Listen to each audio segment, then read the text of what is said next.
Commissioner Coleman is here. Hi, Commissioner. This is the agenda room. Good morning. To our Woody's.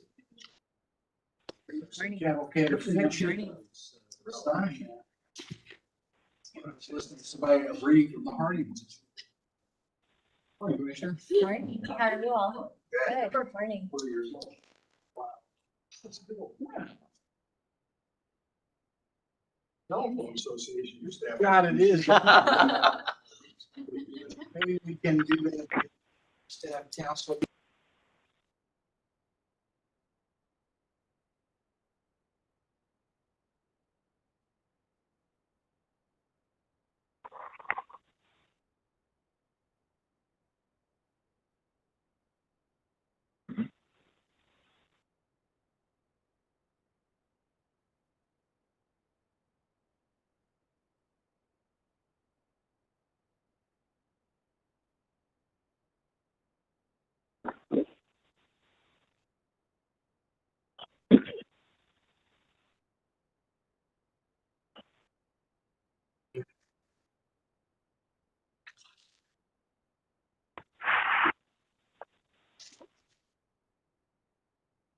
Commissioner Kochmeyer's here. Morning, Commissioner. Good morning. Good morning, Commissioner. Commissioner Holzman's also here. Great. Good How's your morning, day, Amanda? Commissioner Coleman. I'm curious how you're doing. Well, let's see how I can put this in the best words possible. I feel like crap. So that's one way to express it. Okay. Well, I'm really sorry. Yeah, I've got physical therapy this morning when I get off this call. Of course, someone coming to the house. But it's just, it's not the most fun thing I've ever done in my life. But, you know, I'm told if I do my exercises, my physical therapy, things will be just fine. And I want it to be just fine. So I just have to push through the pain. Sure. Take some pain meds before you go to physical therapy. That's what my dad always did. Well, actually, my doctor told me not to, to do that exactly. Your doctor was torturing you. The doctor says that if you don't feel the pain, you could overdo it, and the therapist could have you overdoing things because you're not really cognizant of if there's pain or not. So that's one of the reasons I feel like crap this morning, because I've not been able to take anything since last night. And overnight comes back on you. So getting around this morning on my fashionable walker is interesting also, but I expect it all to work out in the end, so I'll just deal with it. But as soon as the therapist wraps up, I will be taking the pain meds, okay? Okay. Commissioner Coleman, is Commissioner Roop, glad to hear you're doing well and healing up, and we wish you the speediest of recovery. So it is now 2:15, and all the commissioners have assembled. So we will go ahead and call together the August 17th, 2023 agenda meeting. I want to remind everybody that is listening on the phone to please mute your phones unless you need to speak, just so that everyone else can hear. And there are 5 tariffs and 2 orders today, plus we will have a closed session today and 2 case discussions. So before we dive into all that, we have to approve the minutes from the August 10th, 2023 agenda. Commissioners, I know those were distributed in advance. Is there any questions, comments, or concerns or changes that need to be made to those minutes? Great, hearing none, then I would make a motion that we approve the minutes from the August 10th, 2023 agenda. All those in favor of that motion, please say aye. Aye. Aye. Aye. It is approved by a vote of 5-0.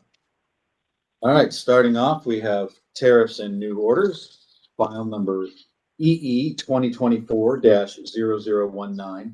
This is the matter of the application of Union Electric Company, DBA Ameren, Missouri, for its approval of a variance regarding the timing of its triennial decommissioning filing required by Missouri law for the Callaway Energy Center. So on July 26, Ameren, Missouri filed for a variance from the commission's rule that requires Ameren, Missouri to file a decommissioning study for its Callaway Energy Center every 3 years.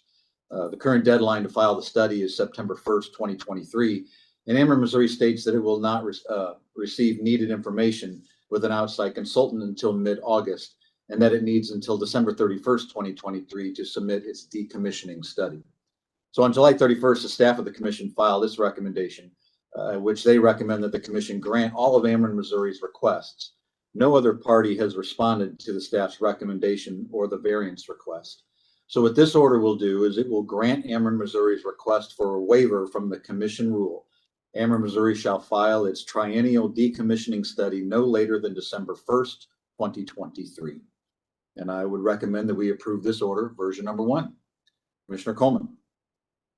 I support the order. Commissioner Holzman. Thank you, Mr. Chairman.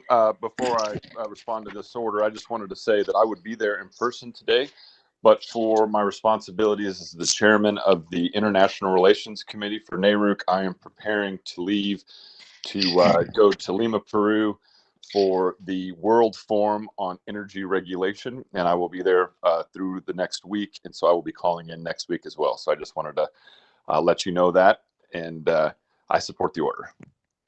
Great. And yeah, in case anybody wasn't aware, Commissioner Holzman did ascend to a leadership position for the chair of the International Committee. So congratulations on that. I know it's a few weeks old, but we appreciate leadership in the National Association. So then on to Commissioner Kolkmeyer. I support the order. Commissioner Hahn. I support the order. Great. All those in favor of supporting that order, please say aye. Aye. Aye. Aye. That is approved by a vote of 5-0. Next up, we have file number EO 2024-0002. This is the matter of request for customer account data production.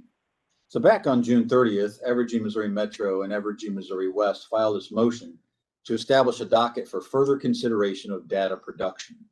This is pursuant to a stipulation and agreement in its prior general rate case, and Evergy agreed to file a motion to establish this a docket to consider certain data requests by the staff of the commission.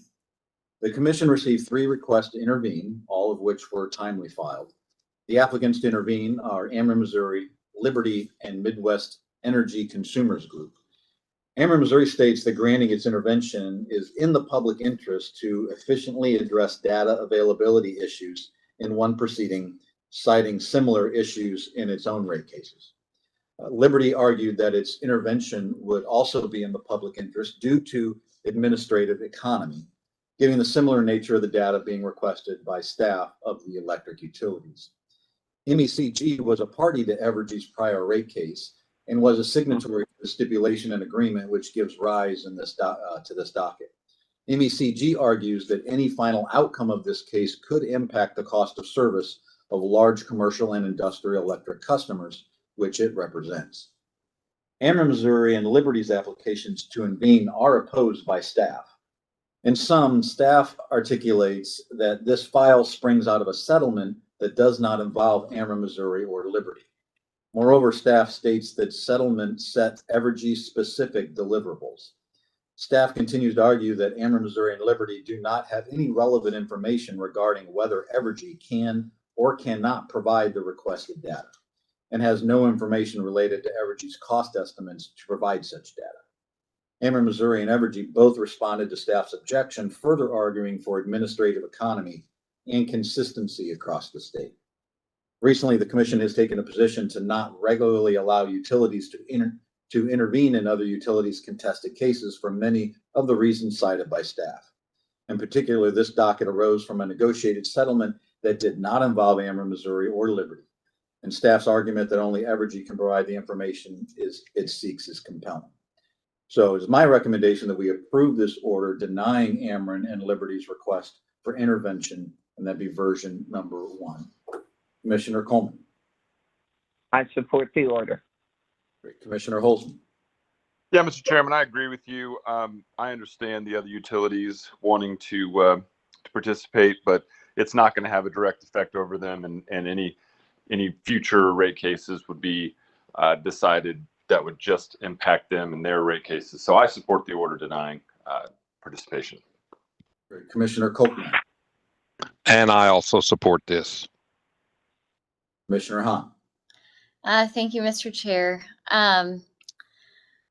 I would prefer to allow the applicants to intervene. So I'm going to walk through my rationale for how I'm going to arrive at my ultimate decision today. The standard that the commission typically applies is that the commission may grant a motion to intervene or add new members if 1, the proposed intervener has an interest which is different than that of the general public and which may be adversely affected by a final order arising from the case. In this particular case, I do think Ameren and Liberty have an interest that's different than the general public, but they don't meet the second criteria because they would not be impacted directly in this case. The second criteria is granting the proposed intervention would serve in the public interest. I would argue that granting the proposed intervention would serve the public interest in the following ways.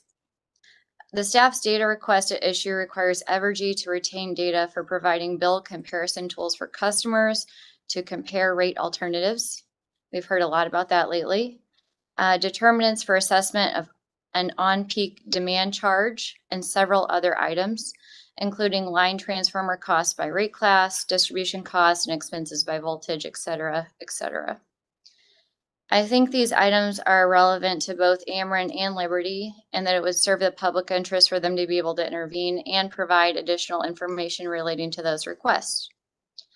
Allowing them to intervene may also help staff and the commission better understand why Evergy could not provide the data, which is why we have this case before us now, and compare Evergy's responses to this case to both Ameren and Liberty.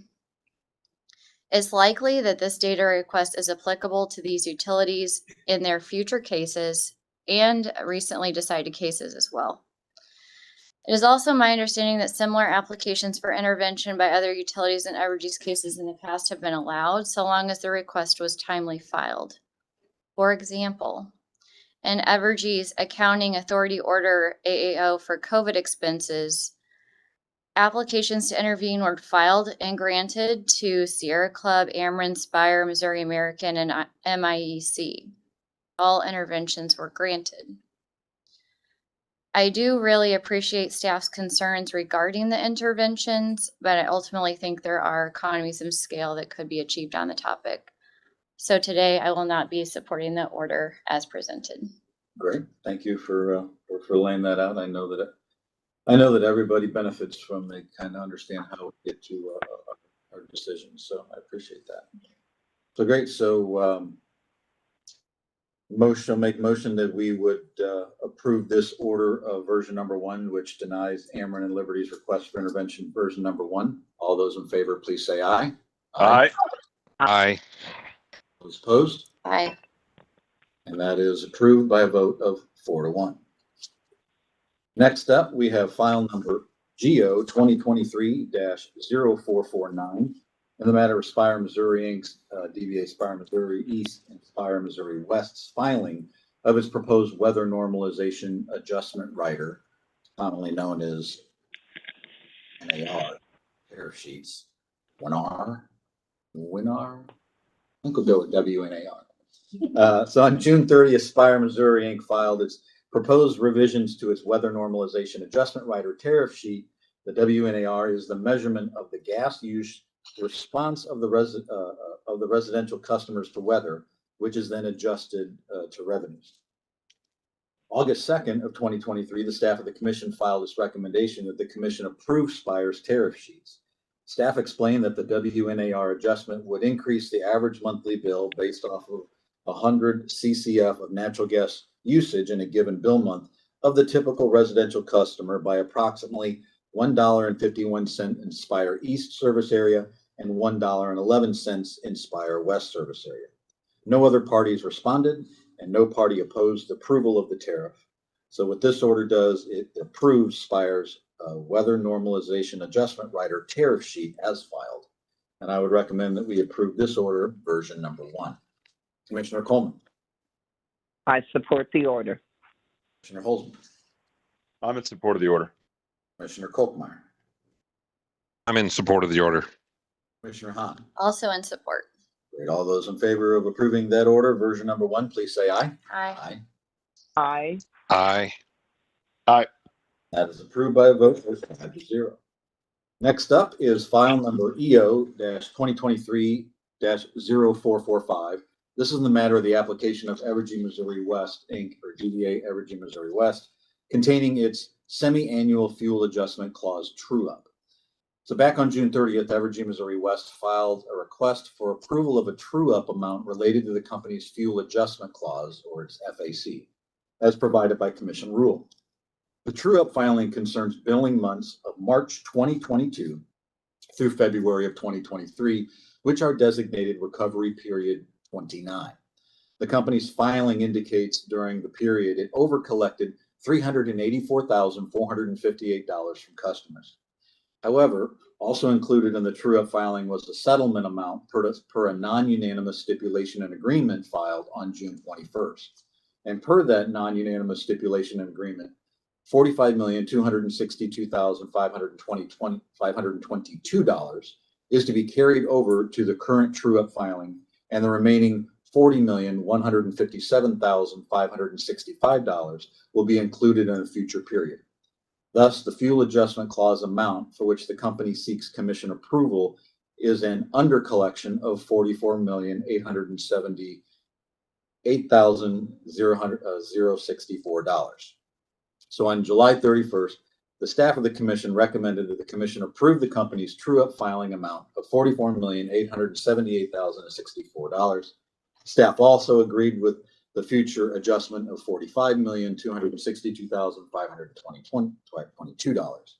So this order ends up approving Evergy Missouri West true-up for the amount of $44,878,064 for recovery period 29.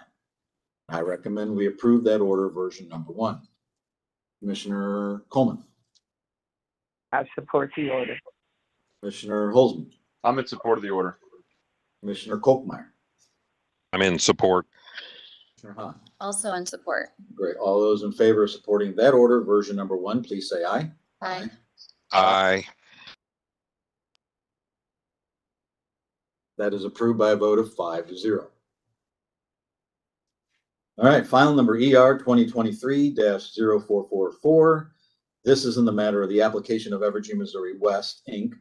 for their authority to implement rate adjustments required by law and the company's approved fuel and purchase power cost recovery mechanism. So on June 30th, Evergy Missouri West filed a tariff sheet proposing it revised its fuel adjustment rate and its tariff fuel adjustment clause, or their FAC, as provided by Commission rule. And on July 31st, staff stated that it disagreed with Evergy's procedure relating to operational events.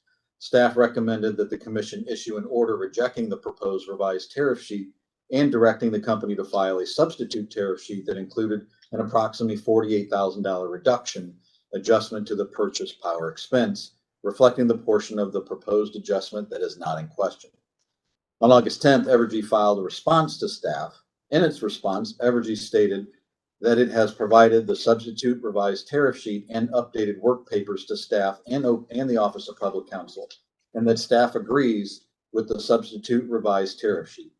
The substitute revised tariff sheet includes staff's proposed reduction in purchase power expense that reduced the actual net energy cost to approximately $124 million as the amount of proposed adjustment not in question. So what this order does is it approves the interim tariff sheet filed as a substitute tariff sheet on August 10th, 2023. It also suspends the timeline of Evergy Missouri West fuel adjustment rate filing and directs the parties to file a proposed procedural schedule no later than September 21st. And I would recommend that we approve this order, version number 1. Commissioner Coleman, I support the order. Commissioner Holzman, I'm in support of the order. and Commissioner Kolkmeyer, I'm in support. Commissioner Hahn. Also in support. Great. All those in favor of approving that motion of version number 1, please say aye.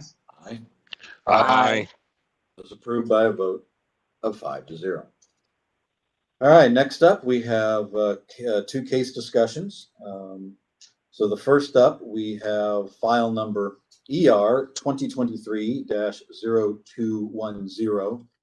This is Evergy, Missouri West investor and the electric side on the record stipulation memo. Judge Keeling. What's up? Good morning, Chairman. How are you? I'm doing well. How are you, sir? I'm doing well, thank you. What you got for us today? Well, on June 21st, the parties in ER 2023-0210 filed a non-unanimous stipulation and agreement, and the commission has scheduled an on-the-record presentation for tomorrow, August 18th, 2023 at 10 o'clock in the morning. I have prepared an on-the-record stipulation memorandum that outlines the agreement, the issues that should be addressed in the on-the-record presentation, and I'm here to answer any questions about that if needed. Wonderful. Thank you for the summation, Judge. And just for those that are not aware, those listening online, a lot of times when we have the parties come together and reach an agreement, the commission schedules these on the record presentations to find out some more of the details of that agreement. And that's what we're looking forward to hearing more about tomorrow in the here at the commission's headquarters, room 310, starting at 10 a.m. I have no questions for you, Judge. Commissioners, does anybody have any questions or anything for the judge? Sounds like we'll be talking with you tomorrow. Thank you very much. Thank you very much, Judge. Appreciate it. All right, next up, we have case discussion in file number AX-2023-0175. The proposed hearing discussion of the residential disconnection rule. Judge Clark. Thank you very much, Chairman. As you just indicated, this rulemaking involves the creation of a residential disconnection reporting rule, which would require the reporting of standardized monthly residential disconnection data to be reported to the commission. This rule was heavily workshopped with participation by many of Missouri's regulated utilities, and the commission received numerous written comments concerning this rule, as well as oral comments at the rulemaking hearing from the companies, interested entities, and individuals about this rule. Some of those comments, while I indicated this was heavily workshopped, some of those comments propose some last minute changes to this rule for the commission's consideration. This memo before you today summarizes those comments, and in regard to changes, asks the commission whether they want to make those proposed changes, and in some cases, how. I will note on the last page of the memo under N and O, I inadvertently asked the commission to estimate the public cost of the rule over the lifetime of the rule twice. One of those should ask the commission to estimate the private cost.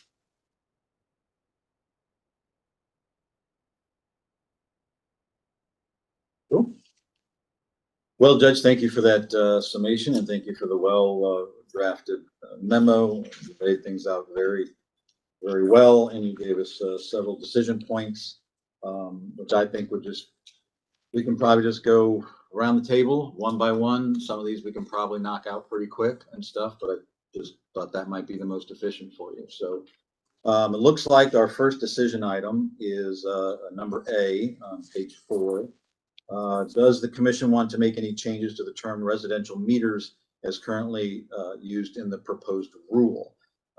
My position would be no. I think the residential meter definition that we have is currently sufficient. Commissioner Coleman. No changes are needed that I can think of, but I wouldn't oppose any suggestions if others have or think that needs to be put in for clarity. But I see no necessary changes. Okay, Commissioner Holzman, No.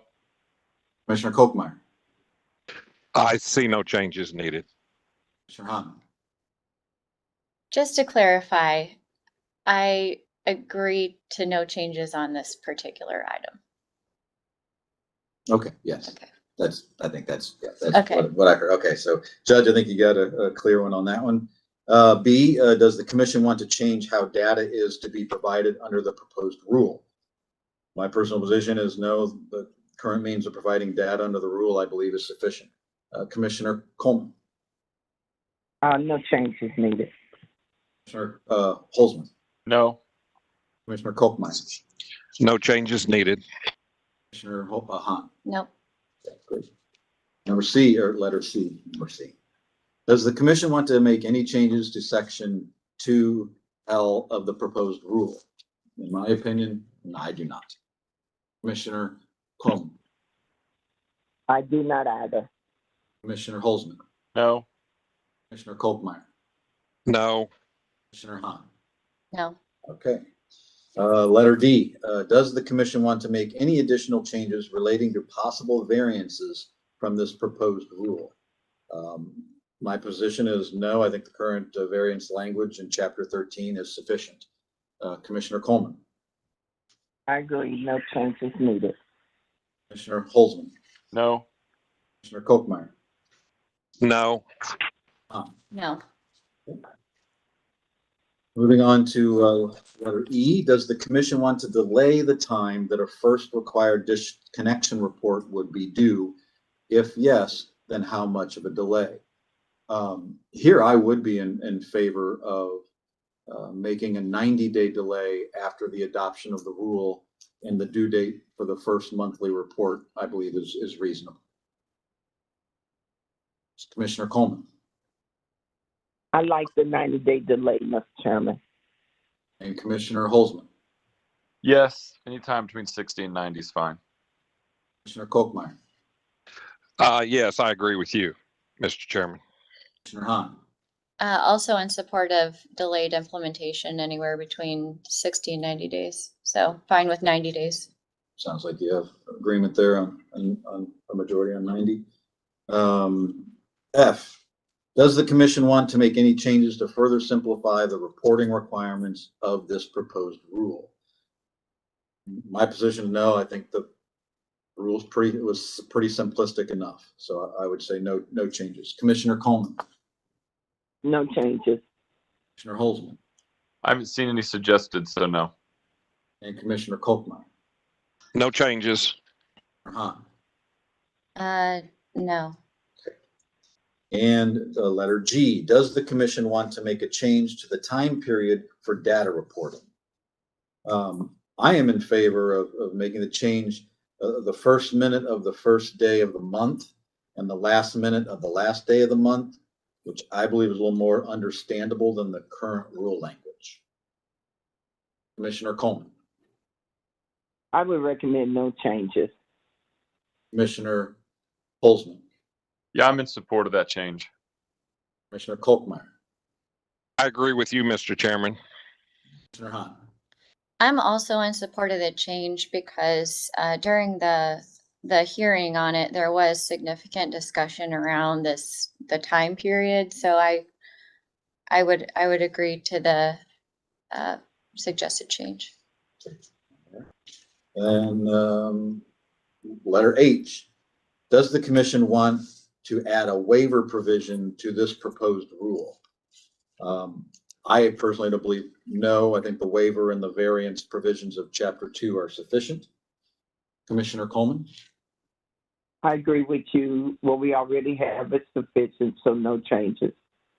Commissioner Holzman, Yeah, I support your position. Commissioner Kolkmeyer, Yes, I think what we have is sufficient, so no changes. and Commissioner Hahn. No. No changes. No change. Yes. Yeah. All right. And moving along, over the page. Letter I. Does the commission want to require utilities provide disconnection reporting data by 5-digit zip code or include the subsection proposed by Consumers Council? believe, yeah, we should have it provide by the 5-digit zip code. Commissioner Coleman, I agree with you, Mr. Chairman. Commissioner Holzman, Yes, and I would be fine with zip +4. I mean, the more granular we can get, the better the data. Commissioner Kolkmeyer, Yes, zip code. So I'm going to be in the minority again. From the hearing, there was a lot of discussion about the granularity of which we're requesting data, whether that's zip code or census block. And for context, I really had to wrestle with myself about how I was going to think about this, because ultimately, as a researcher and someone who really likes data and data collection, generally I would want to be inclined to collect the data by zip code or census block. But ultimately, I view this regulation through a different lens, which is this lens is that this regulation is actually not required. There's no requirement, for us to promulgate this regulation. And I really want it to be create a regulatory environment that is not burdensome to those that are regulated. And this is a new regulation, and several of the utilities mentioned that the more granular we request and ask for data, the more that will be required of them and will drive up the cost of the rule. Some of them didn't know exactly what the cost would be. Anywhere from adding a potential person, so saying the rule would cost $500 if we do it without the zip code or without the census block, to potentially having to hire someone to do this, up to paying someone's salary. So anywhere between $500 to several $1,000s. Additionally, if we were to require it by zip code or census block, I'm just kind of grouping them together. Staff also requested that they would need an FTE. So we would be driving both the private cost and the public cost for implementing this rule higher. Both of which I really want to keep cost of compliance low for both public and private entities. And so that ultimately is driving my decision today to not request the data by zip code or census block level. So with that, I would be opposed to any change to require zip code or census block data. okay, great, thank you. So then that goes, and you touched on J. Does the commission want to require utilities to report disconnection information by census block group? Which I would be against. Commissioner Coleman, Sorry, I would be against it also. Commissioner Holzman, I'm not passionate about this, but there are a number of federal funding sources that are going to start requiring census blocks. So rather we require it now, I think it's probably going to be a part of the future. I don't feel the need to fall on this sword, as you would say, but I could go either way. So whatever the majority wants to do on this one, I'm fine with. Commissioner Kolkmeyer, I think the more granular we make it, it goes to Commissioner Hahn's suggestions that I don't want to see companies having to hire employees as well, making it more burdensome on the company, as well as us having to hire another FTE to deal with it. So I think zip code is far as we should go. Commissioner Hahn. No. Same. Okay. All right. Letter K. Does the commission want to make any changes to the proposed disconnection reporting rule based upon Brent Felber's comments? I do not. Commissioner Coleman, I do not either. Commissioner Holzman, No. Commissioner Kolkmeyer, No. and Commissioner. No. All right, moving on to number L. Do that again. Does the commission want to make any changes to require reports under the cold weather rule when reports are filed under this proposed rule? I was in favor of making a change. Staff's proposed language, I think, ensures that the new disconnection rule doesn't create any gaps in reporting, especially under the cold weather rule, which continues to be very important. I can see, yeah, maybe there might be some duplication of work for utilities, but I think it's essential that the commission and all the other stakeholders have the best information when it comes to serving at-risk customers. So yeah, I would be in favor of that change. Commissioner Coleman. I'm in favor of that also. Commissioner Holzman. I support staff's position. Commissioner Kolkmeyer. Yes, I agree. Commissioner Hahn. Also support of staff's position. And then letter M, does the commission want to include staff's proposed language for section 3 above? I would say yes. Commissioner Coleman. Yes. Commissioner Holzman. Yes. Commissioner Kolkmeyer. Yes. And Commissioner Hahn. Yes. All right, then looks like the letter N. What does the commission believe is an appropriate estimate of the total public cost of this proposed rule over its life? I believe Ameren's estimate of annual cost to comply with the rule seemed to be the most reasonable. Commissioner Coleman. I support that position also. And Commissioner Holzman. Yeah, I think it's reasonable. Okay, and Commissioner Kolkmeyer. Yes, I agree with that position. Just to be clear, the question before us is the total public cost. Correct. And the public cost is how much it would cost us as a governmental body to administer this rule. Is that correct? Yeah, this was the omission I mentioned at the beginning. One of these should be public costs and one of these should be private. The private cost would be the cost to the companies of compliance with the rule, and the public cost would be our cost to basically analyze the data. So my position is that in the hearing, staff said that if zip code was required, they would need 1 FTE.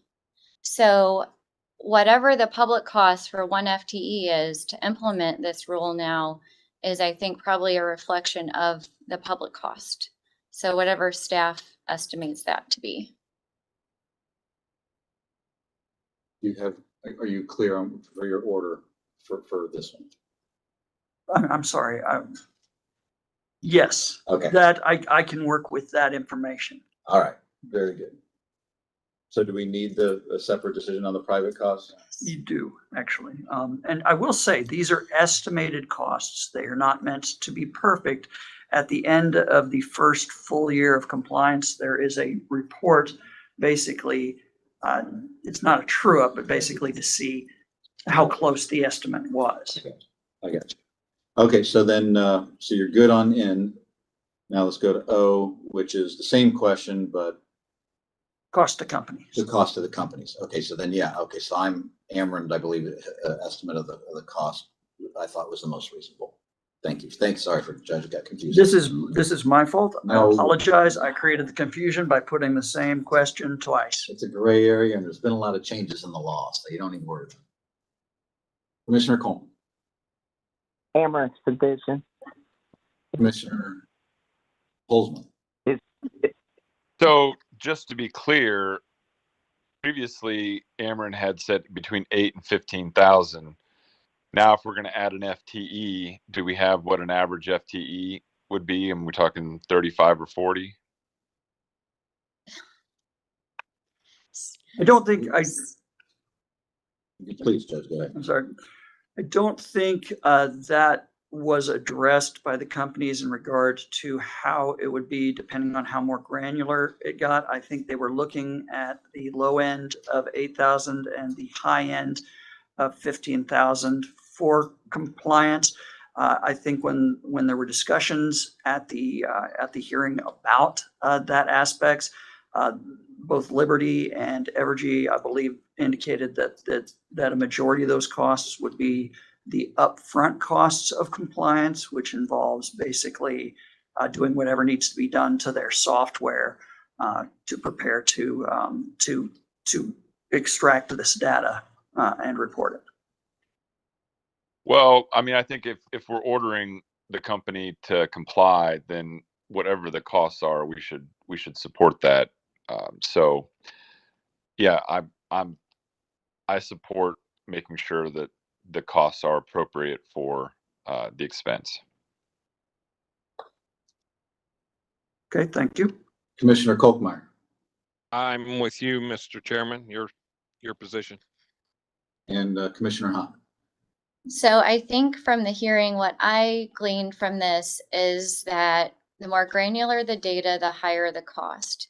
Ameren's position was also that they did not want to provide information by zip code or census block.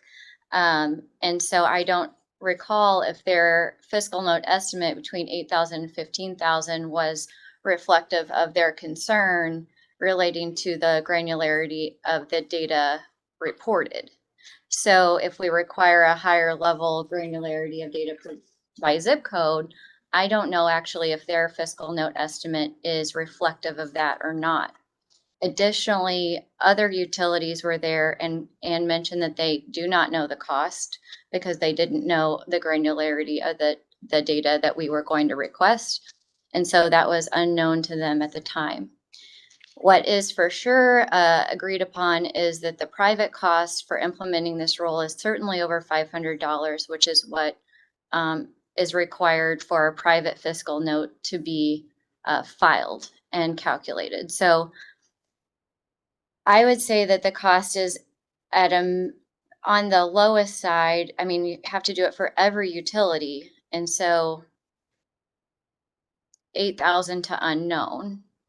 Because 8,000 is the lowest level that was put forward by Ameren, but a lot of the utilities do not actually know what it's going to cost them to comply. So that's my position on the private fiscal estimate would be 8,000 to unknown based upon the information that we have, unless someone else has better information than me. You have what you need, Judge. I do. Ultimately, the commission will vote out a final order of rulemaking on this. So I will put the changes approved by the commission in there to the best of my ability. And if those need to be changed at the final, before these final order of rulemaking is issued, that can be done.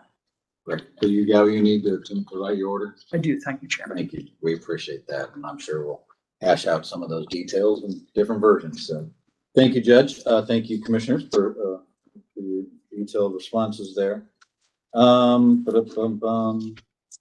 We have next up, we have time for PSC history today. And we got our esteemed Chief Staff Counsel, Kevin Thompson. Come on up, sit down and fill us in on a little bit of commission history so that we can better understand. Because remember, 20th century philosopher Mike Brady says, wherever you go, there you are. We have to know where we've been before we know where we're going to go. Like that. Thank you, Mr. Chairman. May it please the commission, I'm here to tell you about former Chairman Sheila Lumpy, who was chairman of the commission when I started here in January of 1999. A lot of water under the bridge since then. Sheila Lumpy was born April 17, 1935 in York, Pennsylvania, not far from my hometown of Baltimore, into a Republican family of activists and abolitionists whose teachings, she said, were closer to the modern Democratic Party's platform. She was the only child of Methodist ministers, missionaries. When she was about 8 months old, her parents, Reverend Earl Ensminger and Reverend Ruth Funk, moved to Sierra Leone, West Africa, leaving her with her grandparents. When she was about 9, she moved with her parents to Huntington, Indiana, where she graduated from high school in 1953. Her parents returned to Sierra Leone, and she began college there in Indiana, studying economics at Fora Bay College, which I've never heard of. She met her husband, Gustav Gus Lumpy, while completing her degree at Indiana University. They married in 1958. They raised 4 children. They lived in Indiana and Iowa, and then finally in St. Louis. Gus Lumpy was a journalist working at the Globe Democrat. He later became editor of the Teamsters newspaper and was chairman of the St. Louis County Democratic Central Committee, passed away in 2009. She had begun a master's degree at Johns Hopkins. After earning her bachelor's degree, she completed that at the University of Missouri St. Louis in 1989. She was elected to the University City School Board in 1973 and served 8 years on that body. In 1980, she ran for state representative and won. A Democrat, while serving the 72nd District, which encompassed parts of University City, Wellston, and Clayton, Ms. Lumpy fought unabashedly on behalf of traditionally liberal issues, like a woman's right to choose. She helped Planned Parenthood retain funding that abortion foes in the legislature repeatedly put on the chopping block. She was deemed a fiscal conservative by some of her colleagues. She was considered to be diligent and effective. Alan Wheat, former congressman, said, "Of all the candidates I supported over the years, I make a strong case that Sheila was the best. She was extremely smart, very hardworking, but what set her apart was her empathy and compassion. She was a champion of all people." For 17 years, she represented U-City's diverse population in the Missouri House of Representatives. She was a handful of women in the Missouri legislature when first elected in 1980, liberal but well-liked even by those who were not. She fought, sometimes successfully, for women's rights, for equal pay, and attempted to bring universal health care to all Missourians. She was unsuccessful in that effort. She was the first woman to lead the powerful House Budget Committee and came within a whisper of being the first woman Speaker of the House. Served 8 consecutive terms in the Missouri legislature from 1981 to 1997. At that point, she was named to the Missouri Public Service Commission by Governor Mel Carnahan and was designated chair. She completed 6 years in 2003. During her tenure, she oversaw numerous changes in utility regulations and structure, including the split of the 314 area code. She followed Carl Zobrist as chairman of the commission. Among her many honors was being named Legislator of the Year by the Missouri Association of Rehabilitation Facilities and the Outstanding Public Service Award from the University of Missouri St. Louis. She received the Leadership in Government Award from the YWCA and the Elijah P. Lovejoy Society of St. Louis Human Rights Award. She died of Alzheimer's on June 4, 2014 in University City at age 79.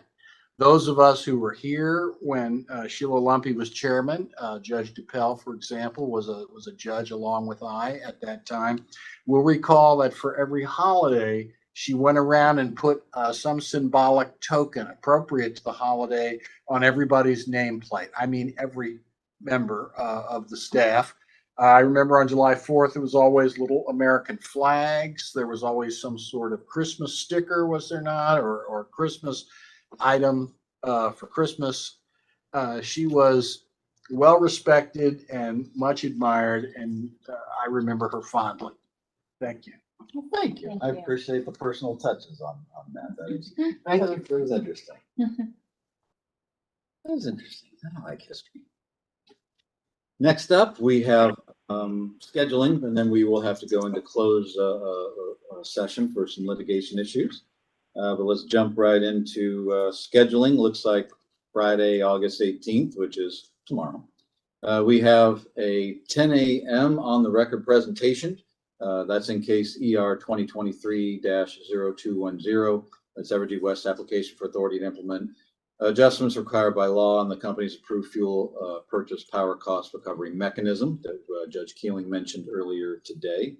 And that'll be here at the Governor's Office Building, room 310. Wednesday, August 23rd, the agenda at 10:15 a.m. Wednesday, August 30th, agenda 10:15 a.m. There will be a USB meeting following that agenda. And then there is also that day an evidentiary hearing in case EC 2023-0395, Brett Felber versus Ameren. That will be a WebEx only, and that is starting at 9 a.m. on August 30th. Thursday, the 7th of September, agenda 10:15 a.m. Wednesday, September 11th through Wednesday, September 13th. There is the National Association of Water Companies. They have their Water Summit in Atlanta, Georgia. Thursday, September 14th, agenda at the 10:15 a.m. Agenda meeting. There's also an evidentiary hearing that day in WO 2024-0036, petition for an interim receiver and for an order directing the general counsel to petition the circuit court for the appointment of a receiver for Misty Waterworks. And that will be at 1 p.m. in our hearing room, room 310, in the governor's office building in Jeff City. Then we have Thursday, September 21st, we have agenda at 10:15 a.m. Commissioners, are there any changes to the scheduling or anything before I make the motion to go into closed session? Mr. Chairman, I just Yes. want to point out, oh, go ahead, Maida. Go ahead, because yours may be relative to what he just said. Well, I just wanted to let you know that I will do my best to make it to next week's agenda while I am out of the country. But as you know, there's no guarantee for connectivity. But I imagine that I will probably be able to do so. I just wanted to point out that in the event that I won't be able to, that is why. So you can't hike up a mountain and backpack all the way to the top and try to get a signal?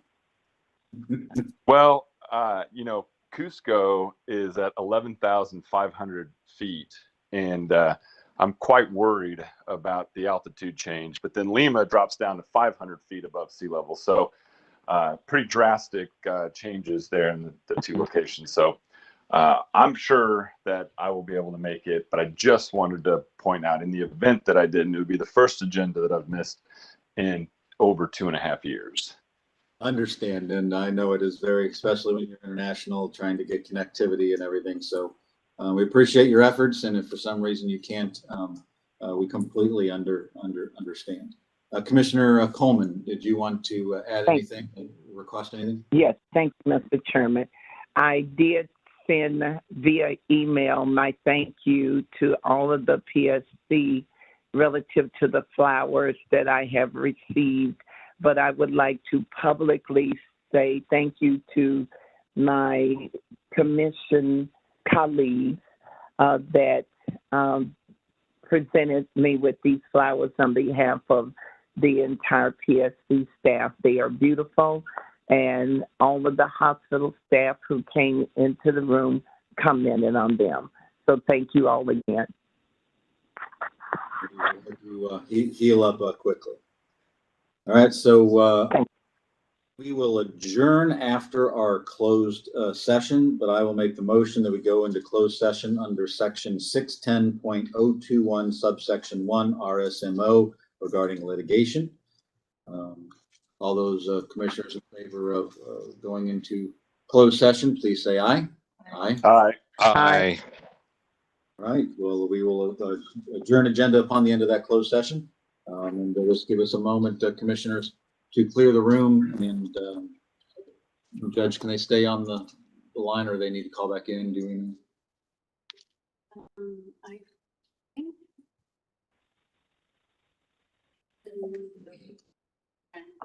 But I don't know what number. Yeah. Yeah. Actually, we can Is that where we're? Yeah, I think that's right. get every